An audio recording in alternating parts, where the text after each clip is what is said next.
Hey there, welcome to Addendum Arcanum. This is an addendum that I've been thinking about doing for a while for some of my Magical Mondays articles. Every once in a while, I feel like there's a little more that I could say if I set it on video instead of just putting my thoughts up in text with a few pictures along with it. For those of you who don't know, I'm John Little, and I run an article called Magical Mondays every Monday on my blog at craterlabs.wordpress.com. For those who want more mystery, more magic, more imagination in their role-playing games, Magical Mondays is there.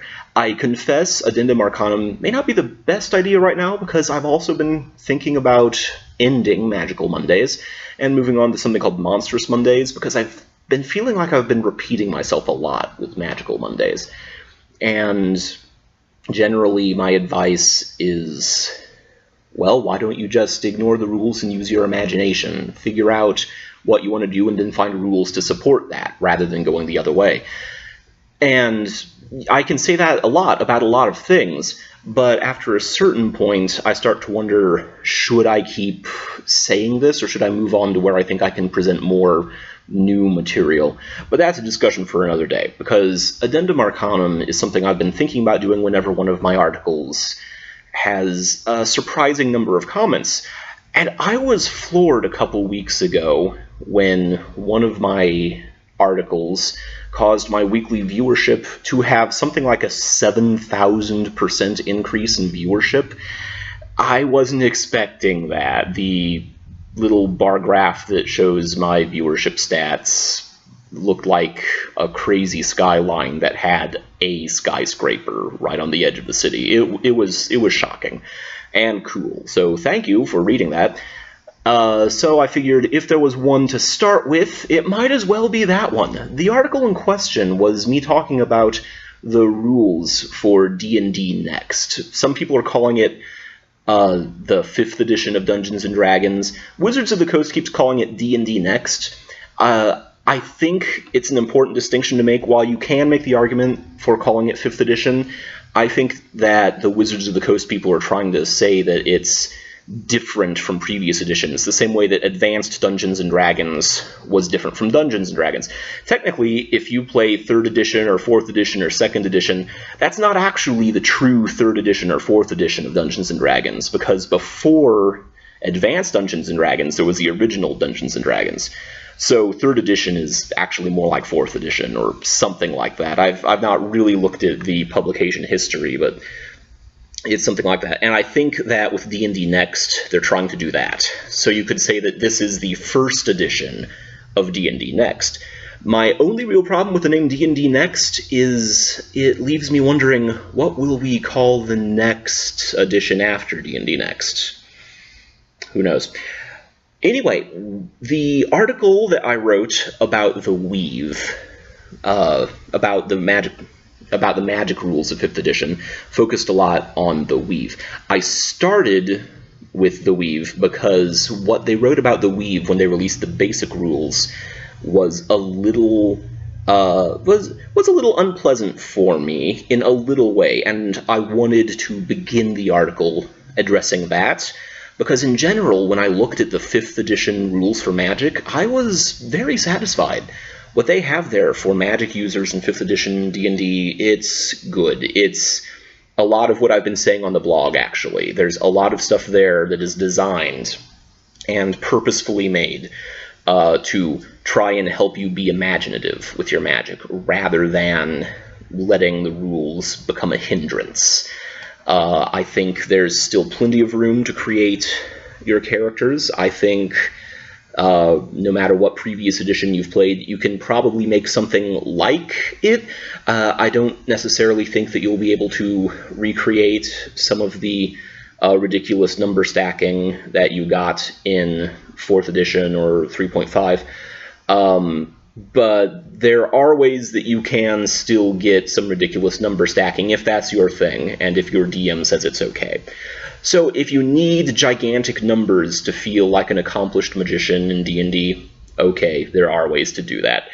If you're okay, though, with the kind of low magic gear that is popular from things like Lord of the Rings or Game of Thrones, or most things that aren't D&D, it seems like, then yeah, it's kind of geared towards that. It is very rare to find high superpower magic in 5th edition. We'll see if that changes, and of course it may change from setting to setting, depending on how things go. Some of the questions that I'd like to address. One of the most common questions I got was people asking me, why didn't I explain what the weave was more in my article? Well, and that's a fair question. The reason I didn't explain more about what it was that really wasn't the focus of the article. I was more getting into why the presence of the weave disturbed me a little. And that was what I focused on. For those of you who are curious, the weave is a magical construct in the Forgotten Realms campaign setting. It was created by the goddess Mystra, and it's kind of like this permeable structure that the users of magic can use to really access the magic. It's suggested that there's real magic, which is beyond the mortal ability to access, and then you have the fake magic that mortals use. Calling it fake magic isn't really doing it a good service, but that's the easiest way for my mind to work around it. In addition to Mystra's weave, one of Mystra's enemies created a shadow weave. I want to say it was Shar, the goddess Shar. Shar created the shadow weave. If I'm wrong about it being Shar, I'm sorry, but I'm pretty sure it was Shar. The shadow weave is pretty much everything in the gaps between the weave, all the holes in the net, all the places where the weave is not, that is where the shadow weave is. Some people say that the shadow weave is more powerful, other people just say, no, there's just more of it. Then, recently, the demon goddess Lolth, the spider goddess of the Drow, she said, hey, wait, I'm a spider, I can make my own weave, and she did too. I thought that was kind of cool. It felt a little bit more like a supervillain plot than an actual high fantasy story, but it was nifty. I was willing to go with it. And it's a cool thing. The weave is a fun thing. I don't really have the time to go into all the lore surrounding the weave here and now, but if you want to read up on the weave, there are many ways that you can do that online. I recommend doing that because it is cool. It's a fun thing. There is one issue, though, and that's I think it's a cool thing in the Forgotten Realms. I don't really care for it in other things, and I kind of think it's overplayed in the Forgotten Realms. I think that if you're in the Forgotten Realms, there are other things you could be focusing on, but the weave kind of showed up like many of D&D's various plot constructs did. Unlike most of D&D's plot constructs, the weave sort of stuck around. Something about it resonated really well, and so it's still here. And if you're a Forgotten Realms player, and if you like the weave, that's great. Unfortunately, if you're not a Forgotten Realms player, and you don't like the weave, according to the official 5th edition, the official D&D Next lore, then the weave is there whether you like it or not. Which actually brings me to the next most common question I got, which was phrased a number of ways. I think my favorite way was the guy who said, well, why don't you just not use the weave if you dislike it so much? Sheesh. And that's a fantastic point. In fact, I agree with you. And if you go back to my article and scroll down to the last paragraph, maybe second to last paragraph, you'll find that I actually beat you to the punch and said that that's what I was going to be doing, not using the weave in my Forgotten Realms games. The issue that I have with that is that it's a little annoying that I'm going to be working against the official lore. And I can kind of understand why Wizards of the Coast decided to do this. From a financial standpoint, it makes a lot of sense to have one plot element that you can say, this exists everywhere. No matter which setting we're in, no matter what game you're playing, this is here. This way, if they create a book that's called, like, Magic of the Weave, or something like D&D, Understanding Mystra, or something like that, you can buy this no matter what setting you're operating in, if they say the weave is in every setting. And that's one of the things they do. I don't know if that was their reasoning. I will say it's a good reason. It will make things more convenient for them. It will make things faster for them. It will make some of their product more viable. While it doesn't really sit well with me that they're saying every setting now has the weave, well, that's... I also understand why they're doing it, which is why my argument is, well, okay, it's annoying, but I'm going to not do that in my settings. One thing that I'm not sure I'm looking forward to is seeing how they justify the weave in Greyhawk, or in Eberron, or in Dark Sun. There are ways I can think that they can do that, weird ways.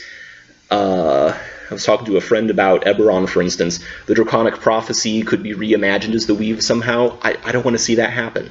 You could say that the Dragon Shards are a result of part of the weave becoming physical and shattering and falling into pieces that can then be picked up and used by more. I don't want that. I don't want that to be the weave. I want Dragon Shards and the Prophecy to be their own thing. Just like I want everything in Greyhawk and Dark Sun, the Forgotten Realms and Spelljammer and all these other settings to be their own thing. But that's just me. Maybe I'm alone. There are some people who commented, well, you know that the weave is only in Forgotten Realms, right? You're misreading this. It's not in every setting. I wish you were right. I really wish you were right. If I could just direct your attention to page 81 of the basic rules. And you know I'm a nerd because I printed up a thing right here. It says that the worlds within the D&D multiverse are magical places. So we know we're talking about not just Forgotten Realms. Mortals can't directly shape this raw magic.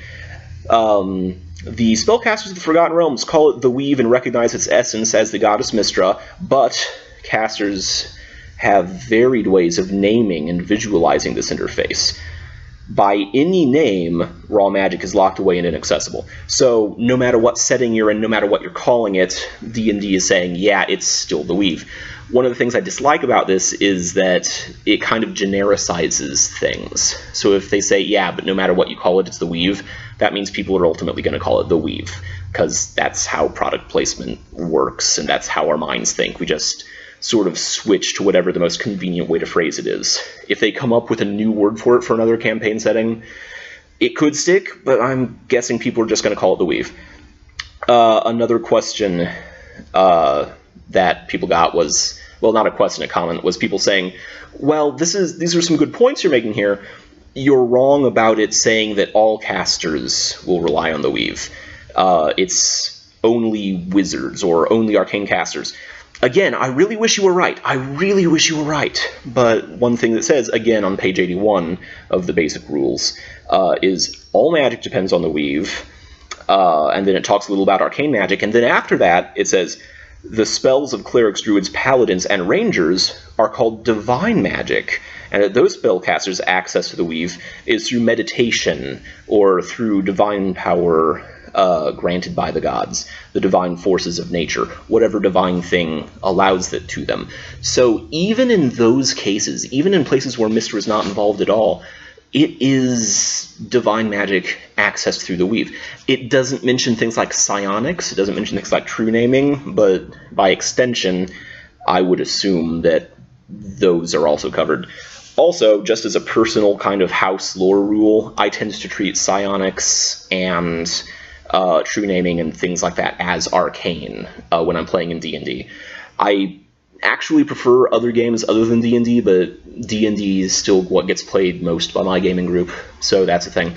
Anyway, those are the comments that people had, and it was by far more comments than I've ever gotten about any of my Magical Mondays articles. So thank you very much for reading. That was a delight. And I don't know how many more Addendum Arcanums I'll do, or if I'll do any more Addendum Arcanums, but we will see how it goes. And until then, I will see everyone later on Mondays at craterlabs.wordpress.com for more Magical Mondays, and I'll see you around the internet in general. Until next time, this is John, and take care. Be magical, everyone.